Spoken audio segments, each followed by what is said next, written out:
So good, yeah? Well, good morning. My name is Melinda Guntherr, in case you haven't had in case you haven't had the pleasure of meeting me. I don't even know where that just came from. Sorry, guys. In case we haven't met, I'm Melinda. I am married to Paul Guntherr, who is on staff. We've been here at the Grove for about 11 years. And for about 8 of those years, I was involved in helping with women's ministry. But in the last couple of years, I have stepped fully into our work in downtown Chandler with our nonprofit called Live Love. So if you've worked with us in that, maybe we've met in that capacity. And so that's kind of my full-time gig right now, but I have a passion for God's word. And so I'm excited about spending time with you this morning in it. Plummer asked if I would step in this morning while they're out of town and continue in our series, like Nate mentioned, working through Matthew chapter 5, talking about the Sermon on the Mount. And so that's where we're going to go this morning. So I want to just set the stage a little bit because Palmer introduced this. This is a kingdom living series, learning how to live in God's kingdom, the kingdom that's now, the kingdom we know is still coming, but there's tension for both. And there are some ways that Jesus laid it out for what that's supposed to look like. And it's outrageous is what we're going to learn today. So right as he's sitting down and we join him today on this mountainside experience, he's just stepped into that public ministry piece. So he took some time to himself. He went into the desert actually for 40 days. And it was a time of some trial, testing, purifying of his heart and his focus. He had to dig his heels in and say, okay, Father, this is what you've asked me to do. This is why I'm here. I got to keep my eyes on you. I got to commit to doing it this way. And while he's there, his enemy, Satan, visits and says, hey, I know you have this call, and that's great, but you don't have to take the hard road. You don't have to do it your Father's way. You can still have the things that you've been promised, but you don't have to do it God's way. And Jesus had to ignore that, and he had to agree in his heart that, no, I'm not only going to do my Father's work, I'm going to do it my Father's way, not my way, his way. We're going to see how important that is as we start looking at today's passage. So he comes out of that experience, he calls a few disciples together, and his ministry is beginning to start. And so we see at the beginning of chapter 5, he says, one day, as Jesus saw the crowds coming, he went up on a mountainside and sat down. And his disciples gathered around him, and he began to teach them. So Jesus sees, okay, ministry starting, people coming, crowds. I got to tell you a few things first. There's a few things you need to know because I've asked you to step in and be part of the group of people that are going to be part of demonstrating to the rest of the world what living as part of our family, as part of this kingdom looks like. And so he sits down and he starts with what we call a list of Beatitudes. I grew up in the church. I hear this word beatitude, and I'm with you. I know what we're talking about. We're in Matthew, and it's a bunch of blessed are those, right? You know what I mean, right? You're with me. And so as I started looking at it the last couple of weeks, I was like, okay, I know because I've been around for a while. When someone says beatitude, I'm like, oh yeah, I got you. But what in the world is a beatitude, right? So let's look, because it's important. The Beatitudes are defined as statements describing supreme happiness, a state or declaration of blessedness. Okay, so we're looking at a list of statements or declarations about blessedness. Which, by the way, I just told you that I grew up learning. I knew this passage, and we said it like this. Blessed are the poor in spirit. Blessed are the meek. Do we use the word blessed any other time in our daily life? I've realized the word's blessed. I don't know why we say blessed, so if you hear me sneak in a blessed, don't be like, what'd she do there? It's blessed. It's the same word. And so that led me to, okay, so what is blessed? It's a list of blessings. What does Jesus mean when he talks about being blessed? So this is interesting. There would have been 2 word pictures created in the minds of those people, those disciples sitting with him that day. The Hebrew word, which would have come from their history, meant to be straight, level, stable, successful. In Psalm 1, we see the author of that psalm describe The person who's blessed is being someone who delights in the law of the Lord and meditates on it day and night.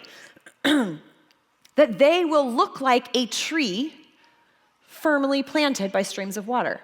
So this picture, someone who's blessed is someone who's planted, firmly, stable, solid, not swayed, successful. At the same time, there's a Greek word that's being used here. Makarios is the word. And it meant an internal state of being when all of our needs are met and all of our desires are fulfilled. This is actually a word that they used to talk about the gods of that time, lower G. The gods who knew intrinsically from inside, everything's fine because I have all I need. I have all power. I have all resources. My desires are met. An internal sense of accomplishment. So when Jesus is sitting down to go through this list with his disciples, what he's saying is, this blessing, this sense of inner success, stability, grounding, everything is okay, I have everything I need, complete satisfaction can be yours. And this is what it looks like. And so I'm thinking to myself, great.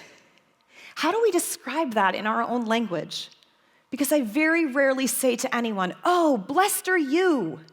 I just don't do that. So I was trying to think, well, what do I say?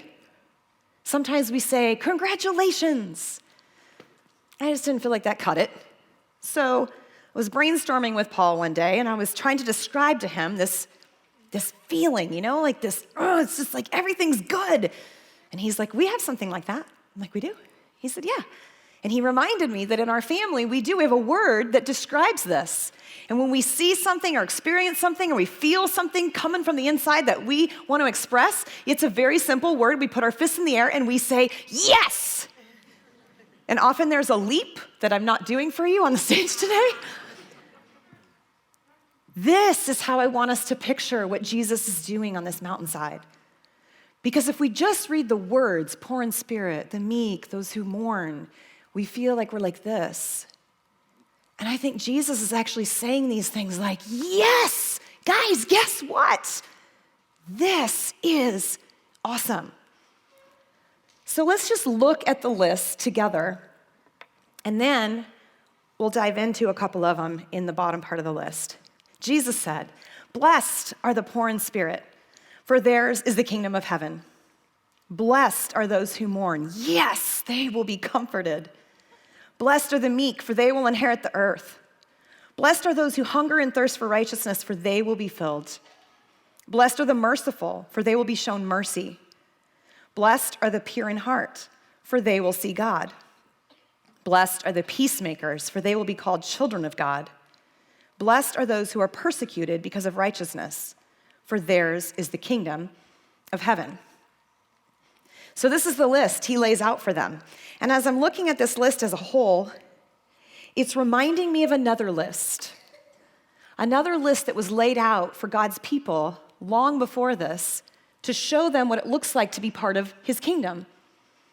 If we go all the way back to the beginning where God says to a group of Israelites that he just called out of Egypt, Moses is there on the mountain, and God shows up and he says, you're going to be a nation of my people. You will be my nation, and you will be my people. You are going to bring my joy, my purpose, my love to the rest of the world.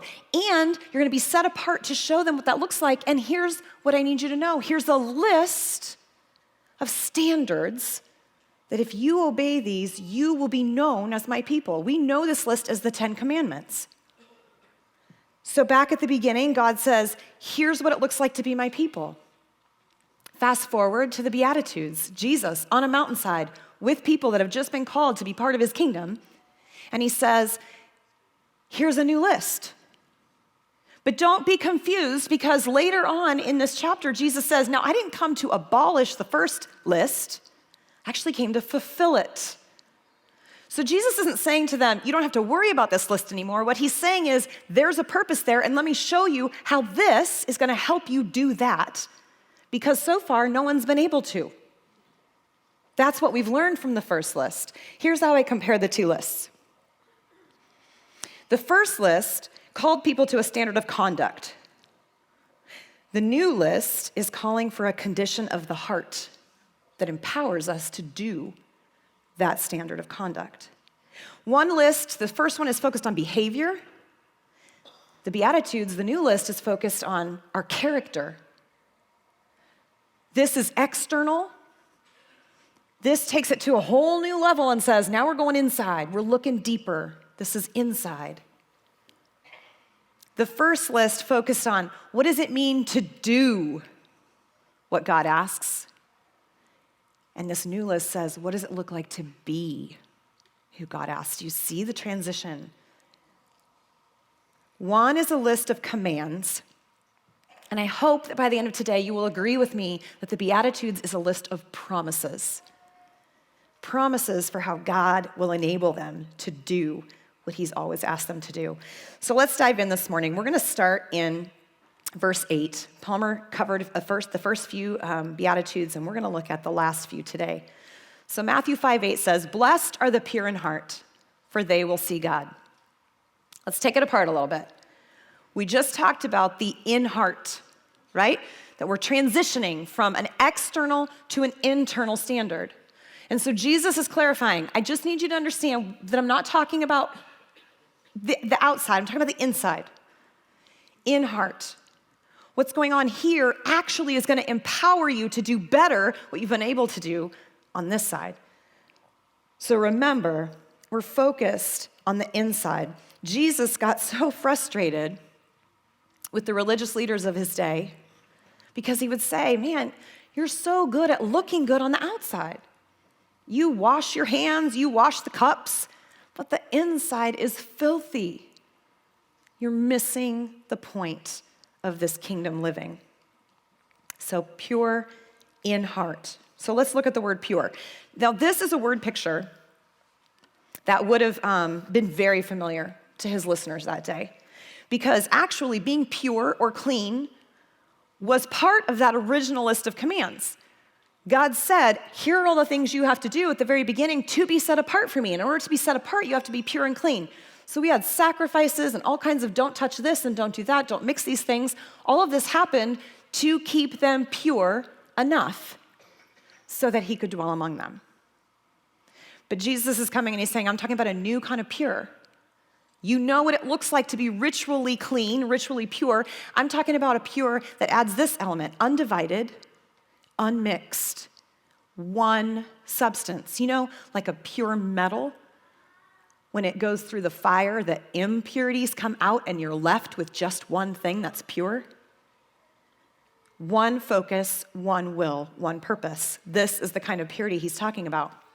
We see God start with this in Exodus. I have a list of verses because I want you to see this is not a new concept. God said from the very beginning in Exodus 20 with those 10 commandments, I'm the one who took you out of Egypt, me, no one else. And so I need you to have no other God but me before you. No idols, no nothing. It's just us together, one God. Deuteronomy 6, God says, hear, O Israel, the Lord our God, the Lord is one. Not divided, not mixed, one. And he adds to that, I need you to follow me with all of your heart, soul, mind, and strength. All of you with one focus, me. In Psalm 86, David says, teach me your way, Lord, so that I can rely on your faithfulness. Give me an undivided heart that I may fear your name. In some translations, it says, give me a pure heart. It's the same, pure, undivided, unmixed. In Psalm 51, David says again, create in me a pure heart. Even back then, David knew it wasn't up to him. He's tried and it wasn't working. God, do this for me. Give me a pure heart because I know that I can follow you if my heart is pure. And then Jesus answers a question in Matthew 22. He's asked, what's the most important commandment? How do we fulfill everything? And Jesus is like, that's easy. Love God, one God, with all of you, your heart, soul, mind, and strength, one purpose, one focus, one will. So this purity issue is important because when our hearts are pure, we can see God. The HCSB translation of this verse says it like this, the pure in heart are blessed, for they will see God. So that helps me because I'm going to tell you in our language today, the way that sounds is the pure in heart. Yes, you get to see God. This is the promise Jesus is telling his disciples on the mountainside that day. And we're like, okay, well, what does that look like? What does seeing God look like? In Psalm 40, verse 8, David gives us one picture of this. He says, I take joy in doing your will, for your instructions are written on my heart. Remember way back when God said, I wrote the law on those tablets. And then he makes promises all the way through the prophets of the Old Testament. He says, but it's coming a time, and Jesus is showing up now, and he's like, here's the time when I will write that same law in your hearts.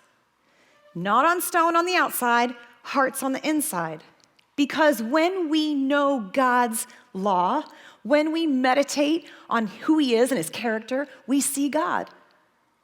That's one way that we know what God is doing.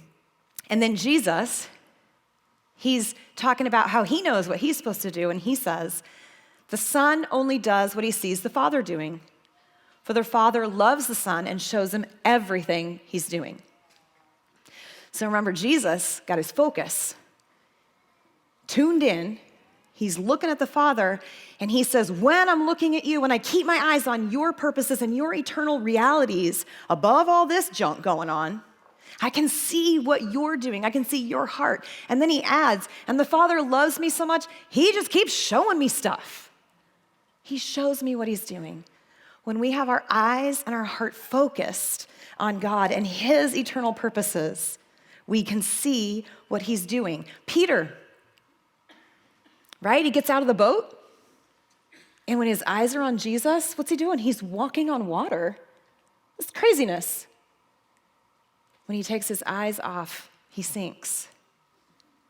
Where we set our eyes matters, because that becomes our reality. God wants us to keep our eyes focused on him, and that requires a pure, undivided heart. The pure in heart. Yes, you will see God. Let's look at verse 9. Jesus goes on to say, blessed are the peacemakers, for they will be called children of God. Let's talk about peace then. What is peace? Well, the word used then would have been the word shalom. And we know that word has this depth of meaning. It's just a state of completeness, wholeness, unity, when it's like it should be. When life is as it was intended from the beginning, we have shalom. And so last week, Palmer introduced these three dimensions, upward, inward, and outward, for how to be right with God. I want to apply that to peace. I think peace starts for us when God makes peace with us in our relationship with him. We know in Colossians chapter 1, Paul says, he made peace, God made peace with everything in heaven and on earth by means of Christ's blood on the cross. He reconciled us to him through the death of his Son. He did the work to make peace with us so that we can be in a right relationship with him again. And when that happens, then we are granted this gift of internal peace that covers our hearts and our minds, because I can be at rest and at peace that God's made me right with him, and it's not up to me. I'm not striving. It's a peace that comes from being right with him that's now inside of me. But it doesn't stop there, because now that gives me the opportunity to be at peace with those around me. In Ephesians chapter 2, Paul also says, for Christ himself has brought peace to us. He united Jews and Gentiles into one group, when in his own body on the cross, he broke down the wall of hostility that separated us. So we get peace with God, makes us right with him, which gives us internal peace and rest so that we can make peace for others. Peace with God, peace within, and peace with others. This seems like a great thing to celebrate. But the problem is, Jesus' beatitude statement here doesn't say, blessed are those at peace. It actually says, blessed are the peacemakers. It's a different word, isn't it? Those making peace is how the NIV would tear that apart. In the New Living Translation, it's translated, God blesses those who work for peace. I thought we were just talking about a whole list of promises. Why do I suddenly have to work for them? Well, let's see why. Because God worked for our peace, right? At the very beginning, when it was perfect and beautiful and wonderful, and it got messed up, God had to step into that. He had to deal with the chaos and step in and work. He had to pursue us. And when he found us, then he ended up having to die for us. He sent his son to die. Blood was shed. Peace isn't cheap. It cost him, but he did the work. Peace isn't cheap. But makers of peace, yes. You get to be called children of God. Children of God, sons and daughters of God. Why? Because when we do peace like God did, when we make peace, we look like him. We reflect him, right? That's what kids are supposed to do. They're supposed to look like their parents. And Jesus is saying, you get to look like us when you do what we do. And so this blessing is exciting, and yet we look at it and we say, okay, but if it costs him, it's gonna cost me. Because if I'm working for peace, it means I'm giving up something in order to have it. If we compare our best example, which is God, when that perfect state of peace was broken in the garden, he didn't step back and say, look what they did. Now what? I hope they figure it out. Making peace is not the absence of conflict, and it's not avoiding conflict.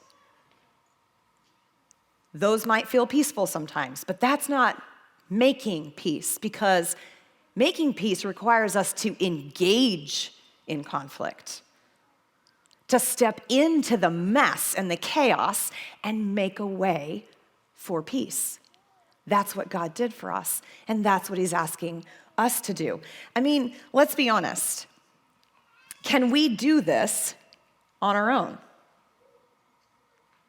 I mean, because where do quarrels come from in the first place? James chapter 4 says, what causes fights and quarrels among you? Don't they come because of your desires battling within you? What if we said, don't they come because of a divided heart? Don't we have quarrels and fights because we're mixed with something else? It's not one focus, one purpose. I'm not focused on God's eternal purposes. I've got my stuff mixed in there too. Because without a pure heart, do you see how it all kind of ties together? Without a pure heart and a pure focus, I can't be at peace and I can't make peace for others. The Message says it so well. The Message says, James chapter 4, like this: where do you think all of these appalling wars and quarrels come from? Do you think they just happen? Think again. They come about because you want your own way and you fight for it deep inside yourself. We want our own way. Sounds pretty typical, right? We like to think as adults we've outgrown that. I think we've just gotten better at it. We want our own way. We have to decide. Jesus is saying to his disciples right here, I need you to decide, are you going to have your own way or are you going to make a way for me? The work was the hardest for Jesus, I imagine, when he's fully human, fully God on earth with all of people like us, and he's dealing with this stuff all the time. Do you know how much work it would have been for him to refrain from being like the sarcastic comment, like, seriously? Like, I could do this and you're like gone, right? He's falsely accused. He's lied about. He's killed for being something he wasn't. And the whole time he's refraining and restraining because his purpose was God-focused, making a way for peace. Okay, apply. How much work is it for us when I'm offended or slighted or misrepresented? The easy way out is for me to respond with my nature. How dare you? Who do you think you are? Oh yeah? Well, actually, like, do you feel it? Working to make a way for peace means engaging in the conflict the way Jesus would. How do we make space for peace? By refraining my way and making room for God's way. That costs us. We have to lay down our rights and our privileges. In Romans chapter 12, Paul says, "Do not repay anyone evil for evil. Be careful to do what is right in the eyes of everyone." Okay. If it's possible, as far as it depends on you, live at peace with everyone. Everyone. Even the annoying coworker. Or the person on the plane with you that won't stop talking loudly. Or the one who cuts in front of us when we've been waiting in line forever. Or the sassy family member who just doesn't know when to quit. At peace with everyone. It costs us. We have to lay down our rights and privileges. We have to trust God with our reputation. I have to yield my desire to be the best, to be the first, and to be right. I like to be right, and usually I am. And I want everyone to know. And God's like, lay it down, girl, lay it down. My way or making a way. It's hard work, it's a sacrifice, but when we're sons and daughters of our Father, we're gonna be working for peace. And just when you think that's the hardest that he would have asked, we're going to go to verse 10. Blessed are those who are persecuted because of righteousness, for theirs is the kingdom of heaven. Blessed are those who are persecuted because of righteousness. Now, last week, Palmer reminded us that righteousness can also mean justice. So justice, right living, just living. So this isn't being persecuted for being a bad decision maker, right? This is you're persecuted because you're doing the right thing. You're stepping in and obeying. And now you're getting persecuted. The word persecuted could actually also be translated pursued. Do you remember when we talked about Jesus in the desert getting his head and heart straight and focused? His enemy came to pursue him. If we step in to a life of obedience where we're doing right living, expect to be pursued. I don't know if you've ever experienced this, but in our family, this has taken on many, many pieces of clothing, right? Because when you're stepping into that, Satan is our enemy, and all he wants to do is steal and destroy from us the blessing that we're trying to step into. Call it a missions trip, planning for Easter weekend, deciding that we're going to move our family to downtown Chandler. Man, when we make those decisions, we watch for pursuit. We expect it now. Here's the thing, Jesus knew that too, and he's talking to his disciples, and he says, look, when you're persecuted for doing right, yes, you've got access to the whole kingdom because this is a spiritual battle first. You have access to my whole kingdom. It's all yours. Use it. You need it. But I said it takes the form of with many clothings, because God uses people and circumstances and situations to sift us and refine us, right? Don't be surprised that Satan does the same thing. He's going to use the people in your life, the situations, your circumstances, but he's using them to distract and discourage you. But remember, our battle's not here. Our battle is spiritual. So if my eyes stay focused, then I can have access to everything in the kingdom to fight the battle without fighting you. You don't get to have my fight because my job with you is to make a way for peace. Are you tired yet? It's a lot of work. I think his disciples were sitting there saying, this is craziness, outrageous. He goes on in verses 11 and 12. You think it's, he's not even done yet. He says, God blesses you when people mock you and persecute you and lie about you and say all sorts of evil things about you. Be happy about it. One translation says, celebrate. What? That's what I said. What? Outrageous. But what he's saying is, welcome to the family. This is what it feels like. Isn't it great? Don't worry. We got this. There's a reward in heaven waiting. Keep your focus. Keep your focus. I think his disciples are there saying, I don't get it. This doesn't make sense to me. The first list was hard enough. And now you're giving us a list that seems a little bit unmanageable. And then Jesus says, oh, but let me show you what that looks like. In real time, I want to show you how this looks. I'm going to read a couple passages out of later in chapter 5. I'm going to start in verse 21. He says, you've heard that our ancestors were told, you must not murder. If you commit murder, you are subject to judgment. Got it. Old Testament. But I say, if you're even angry with someone, you're subject to judgment. If you call someone an idiot, you're in danger of being brought before the court. And if you curse someone, you're in danger of the fires of hell. What?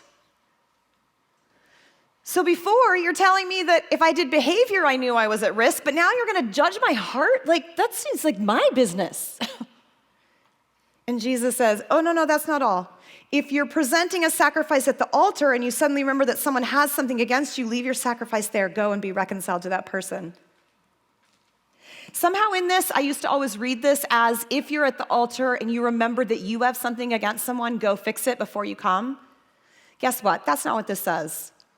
That is other places in the Bible about forgiveness. This one's not that. This one is if someone else is mad at you and you know that, go fix it. Well, I didn't even do anything. That's their problem, right?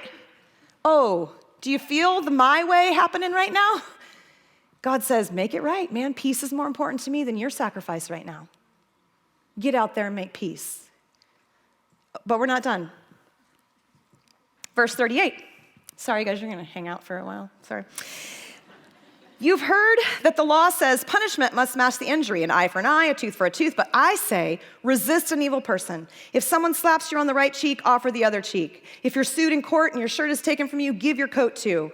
If a soldier demands you carry the gear for a mile, carry 2 miles. Give to those who ask and don't turn away from those who want to borrow.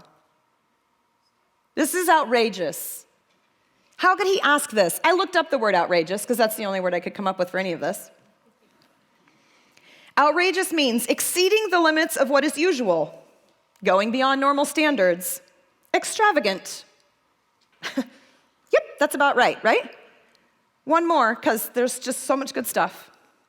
You've heard the law that says love your neighbor and hate your enemy, but I say love your enemies. Pray for those who persecute you. In that way, you will be acting as true children of your Father in heaven. Outrageous. Now I have to love people. Not only do I have to engage in conflict, make peace for those annoying ones, now I have to love them. Outrageous, but a heart that is pure and at peace, focused on God's purposes, has the strength and courage to be outrageous in kingdom living, because this is what Jesus is asking of us. Outrageous. To top it off, this is how he finishes chapter 5. In verse 48, he says, "You are to be perfect, even as your Father in heaven is perfect." Just the verse makes me tired. Perfect?